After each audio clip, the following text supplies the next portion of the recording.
অনেক সুযোগ সুবিধা, মোটরসাইকেল সবার বাড়ি বাড়ি আছে, গাড়ি আছে, যাতায়াত ব্যবস্থা ভালো, একদম কাঁচা রাস্তা। আমার মনে আছে আমি সাইকেলটা ঠেলে নিতে হতো অনেক দূরে, নেমে হেঁটে যেতে হতো। তারপরেও কিন্তু আমার বন্ধুদের বাড়ি আমি যেতাম, আমি নিজে জানি, এবং রেগুলার যেতাম। যদি 1 মাস বন্ধ হয় তার ভিতরে মিনিমাম 2-3 দিন যেতাম। যেতাম কি জন্য? খাবার জন্য না। সেখানে খাওয়ার জন্যও যেতাম না কোনো কারণে। তার একটা ভাঙা কুড়ে ঘর ছিল, গরিব মানুষ ছিল আমার বন্ধুটা। তার ওই ঘরের ভিতরে বসতাম, বসে গল্প করে বিকাল হতে চলে আসতাম। আমার কাকি ছিল, হয়তো কিছু খাবার দিতে খাইতাম, না হলে না হতাম। এই যে একটা বন্ধুত্ব, একটা বন্ধ, এইটা কিন্তু ছিল। কিন্তু এখন আমরা দেখেন আপনার বাড়ির পাশে একটা ফ্ল্যাট বা একই বিল্ডিং এ পাশের ফ্ল্যাট, আমি তো জানি, আমি ঢাকা বিশ্ববিদ্যালয়ে পড়াশোনা করছি, ওখানে অনেক রুম একটা হলে।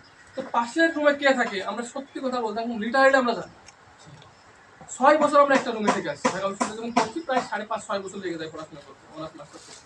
তো পাশের রুমে কে উঠতেছে কে যাচ্ছে, এমন হয়েছে রাতটা চিল্লাছে পাশের রুমে, কেন? কেউ একজন মারতেছে, কিন্তু কেউ রুম থেকে বের হচ্ছে না। কারণ কি? কে ঝামেলা উঠতো ঝামেলা নেই। কিন্তু গ্রামে এখনো দেখেন না, এখনো পর্যন্ত আমাদের গ্রামে যে সামাজিক মূল্যবোধটা, এখনো সেই মূল্যবোধ কিন্তু আমাদের গ্রামীণ কালচারেই আছে। তথাকথিত